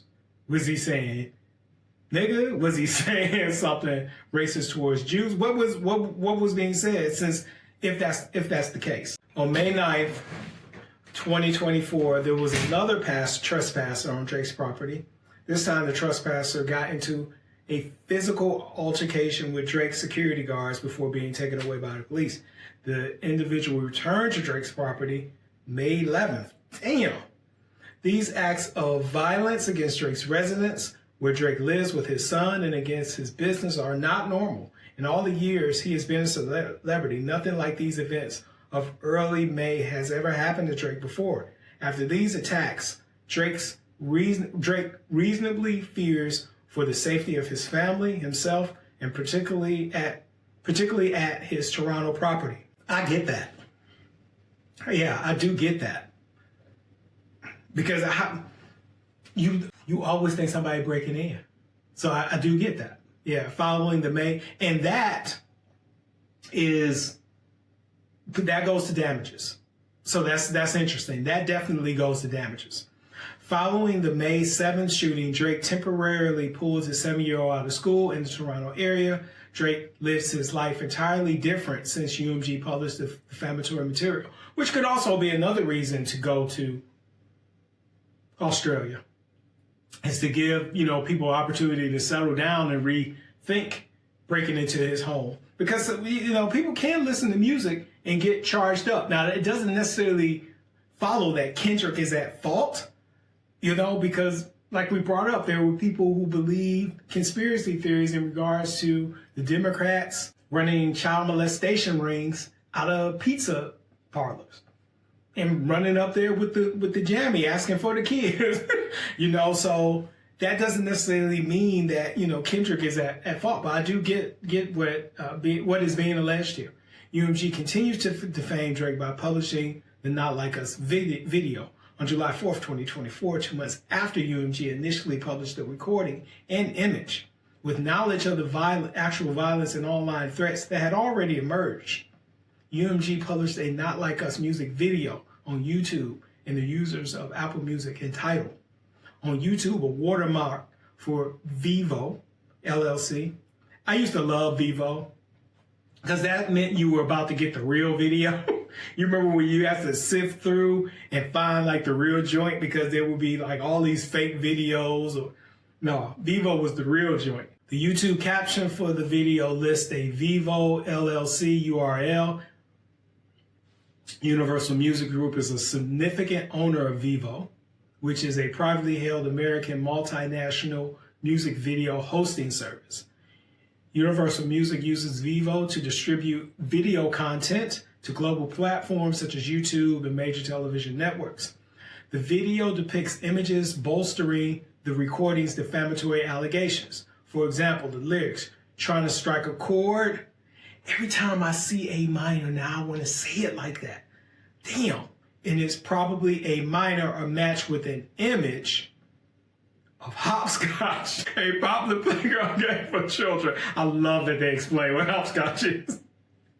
Oh God, and Kendrick, he looked cool as hell, I gotta admit, in this hopscotch. That's funny. I wonder who drew the hopscotch, because this hopscotch cold as hell. It's a nice hopscotch drawing too. That's pretty nice. I even like the numbers. They got nice penmanship, whoever did it. The imagery reinforces the drawn out singing of the A minor lyric and the lie that Drake is a pedophile. Kendrick Lamar is depicted in front of shipping containers with air conditioning units inside. These are associated with sex trafficking. I gotta give it to him. Because I watched it, I didn't even think about that. It could be, but it's also a nice aesthetic shot.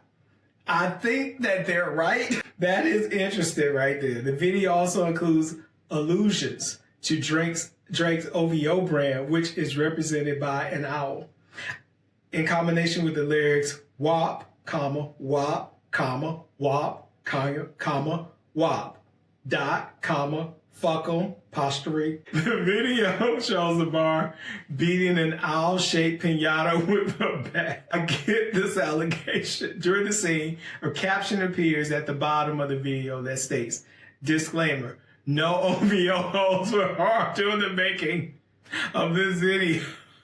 That's pretty funny. Now, doesn't necessarily follow that Lamar is saying go do violence to Drake? No, it doesn't. He just said, ...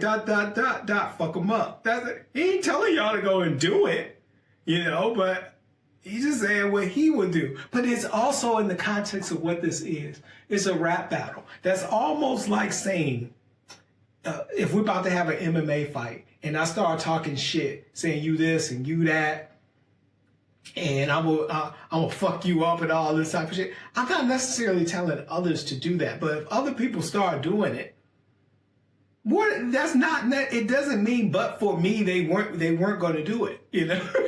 It doesn't necessarily mean that I incited them to do that. I incited a reasonable person to go and do this.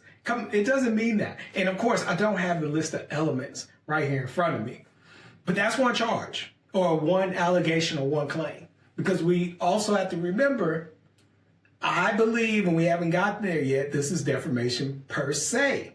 So what per se is meaning just the fact that it's said is defamation by itself. So let's see.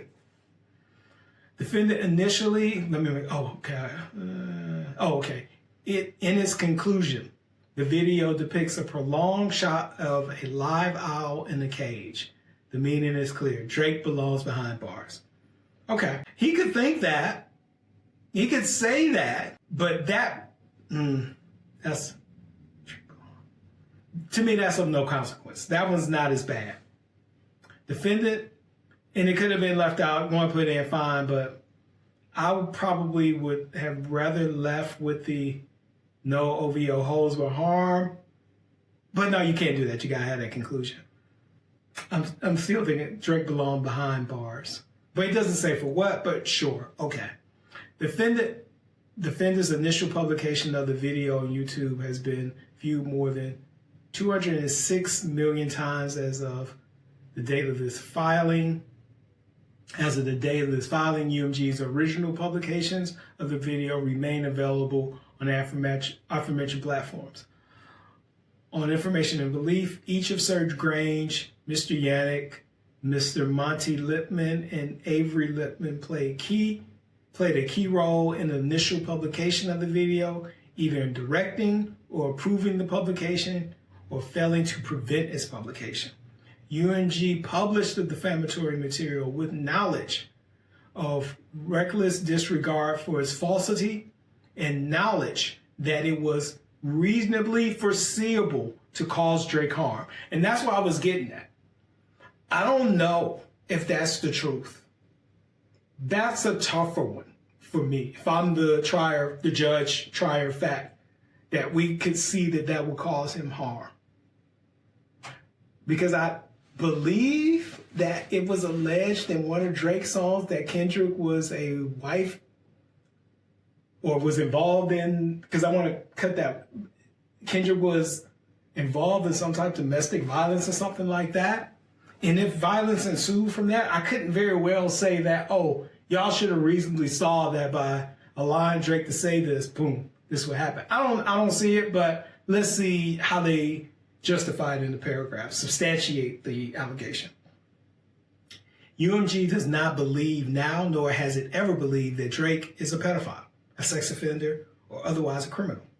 Defendant published and republished and promoted the defamatory material knowing the allegations were not true, with reckless disregard for its falsity. UMG also published and promoted the false allegations against Drake despite the inherent improbability of the allegations, reliable contrary information, and awareness that they were unsupported by any evidence, let alone reliable evidence. I get that. I like that line, the reliable evidence, because based on in the beginning of a few paragraphs up, it said like that Kendrick said, oh, I got more to come or something like that, or rumors. I think that's what they said in there.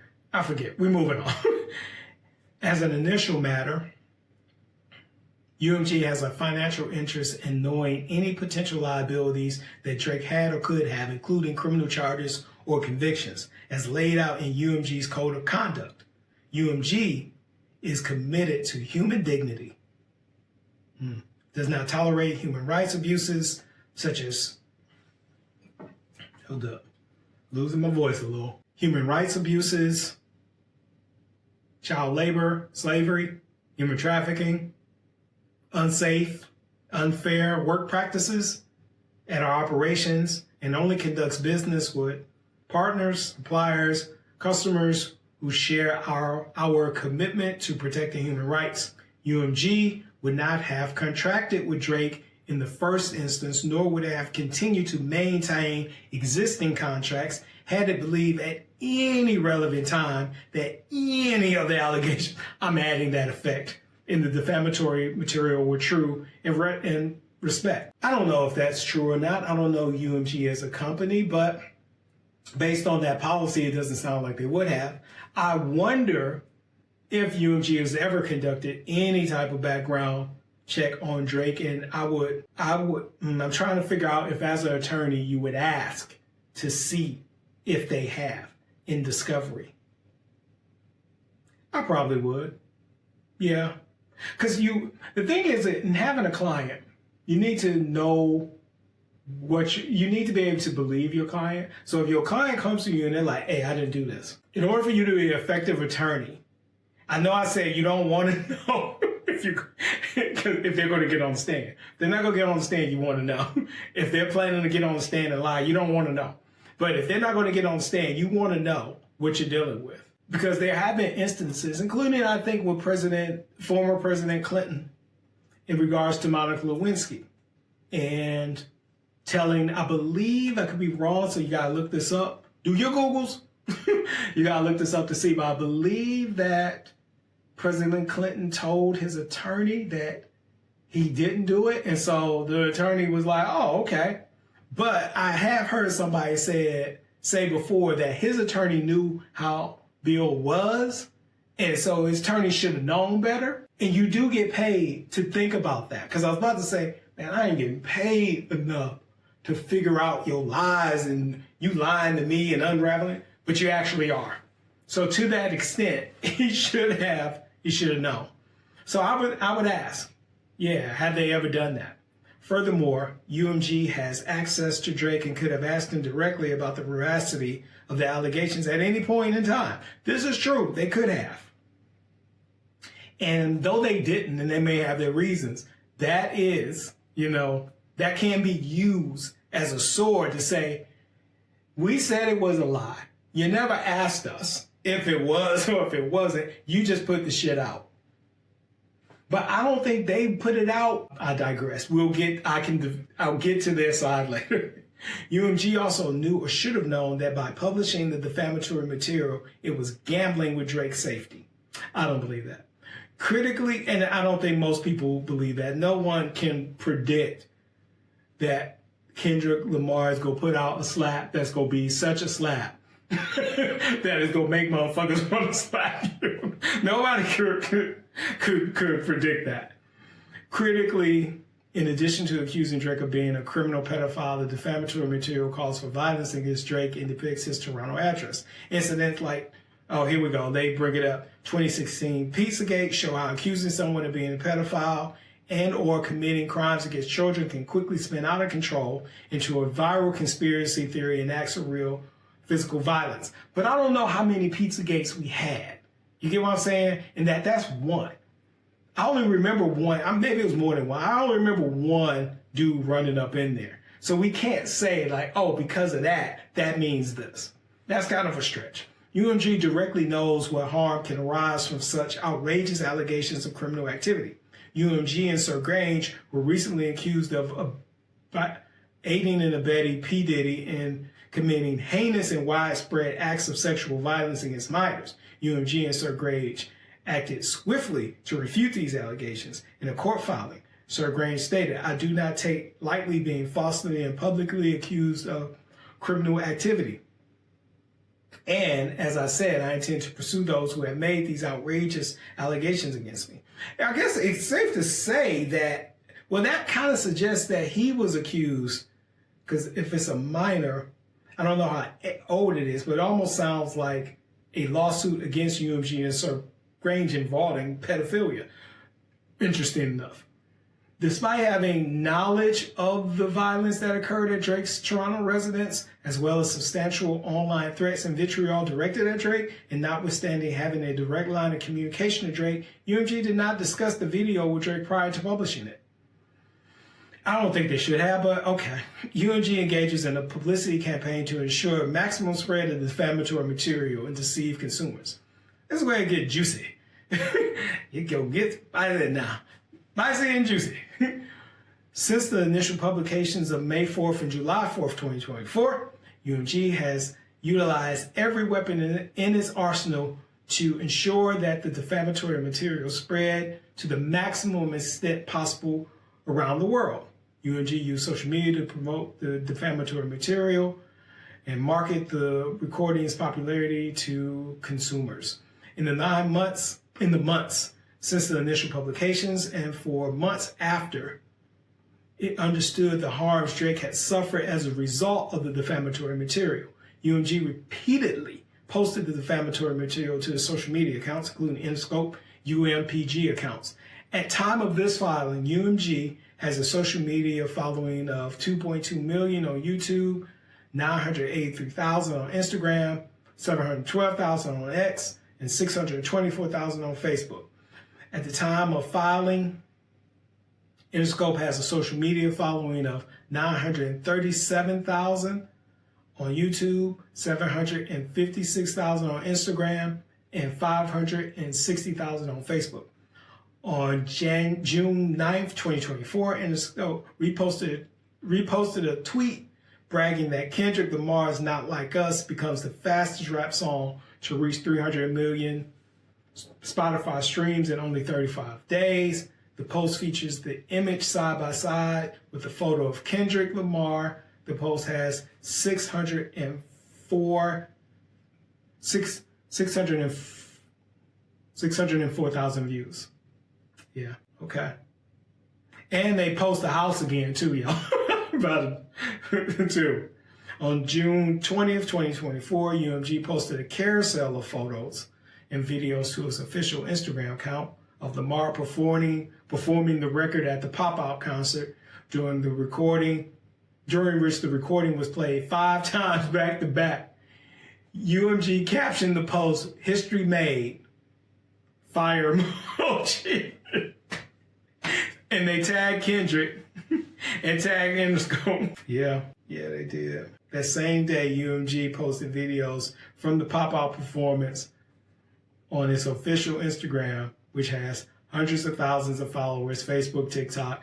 The Facebook post included the main Not Like Us refrain from the recording, while the Instagram and TikTok, wait, this is not, oh, okay. Yeah, they are posting it. Yeah, that's on the UMPG page. TikTok posts, and wait, I gotta go back. Where is this at? Where am I at? While the Instagram and TikTok posts published the A minor portion of the recording, on Instagram, UMPG captioned the video, "They Not Like Us." At Kendrick Lamar pops out with his debut performance of Not Like Us at his Ken and Friends Pop-Out Juneteenth concert in LA. Similarly, on TikTok, UMPG boasted that the crowd goes wild for Kendrick Lamar's debut performance of Not Like Us at his Juneteenth pop-out concert at the Kia Forum in Los Angeles. Greg Morella, president of promotion and executive vice president of Capitol, another UMG label, promoted the pop-out concert on his personal Instagram page with the same photo used by UMG. I don't know what's up with Greg, but Greg is in this complaint. I gotta look Greg up later. On July, if it was earlier, I'll be like, oh, let's look up Greg. But no, I want to make a dent in this. On July 5th, 2024, Interscope promoted the video on its Instagram account. The carousel included images and a short clip of the video with the caption, "Not Like Us, out now." On July 8th, 2024, UMG posted a GIF. It's GIF. It's not GIF. The dude who made it said GIF, like the peanut butter. Posted a GIF from the video on its X account, encouraging people to watch the video. Tell us, capital letters. See, Not Like Us, tell us. I see what you did there. What was your favorite moment from Kendrick Lamar's Not Like Us video? On July 15th, 2024, Interscope reposted 2 X spots, including one from Complex regarding the fans' creation of a Not Like Us video game. The post depicts images from the video game which emulate the scene from the video in which an owl-shaped pinata is beaten with a bat and ultimately destroyed. The posts together have 3.5 million views. That's interesting. That's going to be an interesting paragraph to use if this ever makes it to court, or if necessary in a summary judgment defense to defend against summary judgment.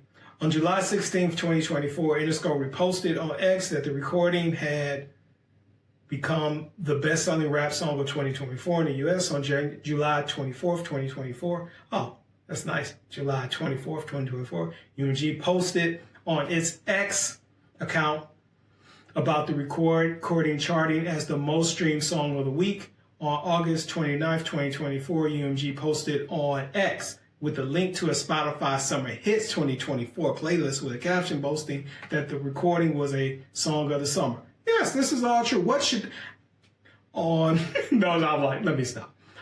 On this YouTube channel, Interscope curates playlists of recommended music videos for fans. As of the date of this filing, the video is featured on the label's music video playlist. Okay, still there on November 8th, 2024, following an extensive music campaign launched and managed by UMG. The Recording Academy nominated the recording for several Grammy Awards, including the top awards for Record of the Year, Song of the Year, Best Rap Performance, Best Rap Song, and nominated video for Best Music. Following the release of the nominations, Interscope posted a congratulatory message on its Instagram, as they should.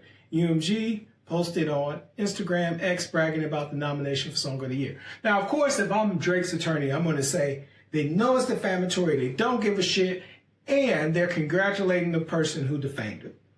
UMG used its ownership interest to promote the defamatory material.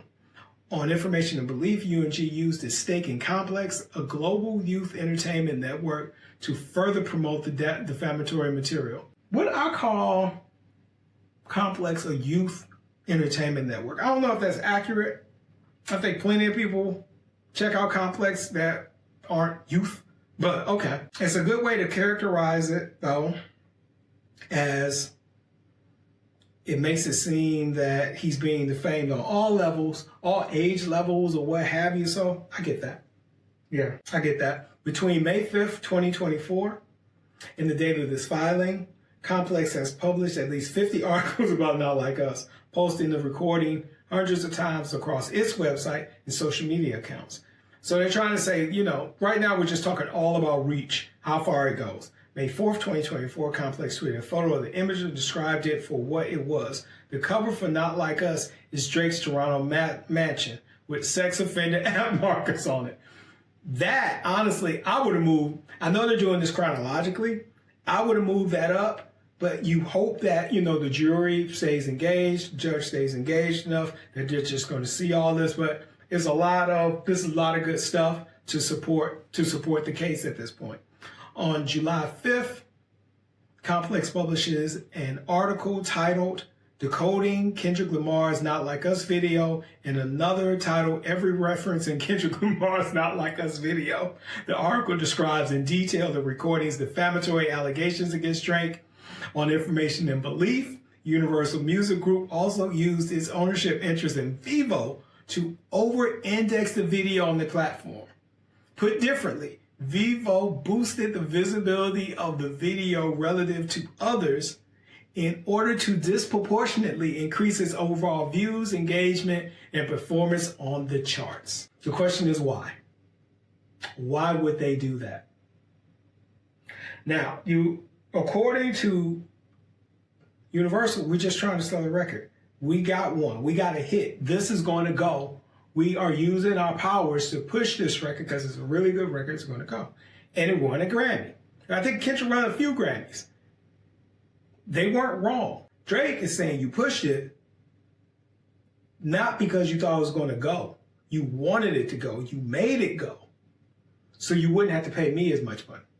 Because Drake and Kendrick are going to have two different contracts. Even with what is happening now, Drake's contract is going to be bigger than Kendrick if he does a contract with UMG. It is. Because Drake outsells Kendrick. It only makes sense. We're going to continue, because we halfway through this joint. I thought it was going to be 3 parts. This is going to be a 4-part joint. It's going to be a 4-part joint. And we're going to get through the rest of this. And we're stopping here. But that is the question. Why did they want it to go? And those are some of the reasons. Those aren't the only reasons that they wanted it to go. But those are the two that I think are important for this action. So I'm gonna rest my voice. I am really enjoying breaking this down, and I hope it's providing information and insight in regards to how lawsuits, you know what? Let me save that for the conclusion. I will see you in part 3. Peace.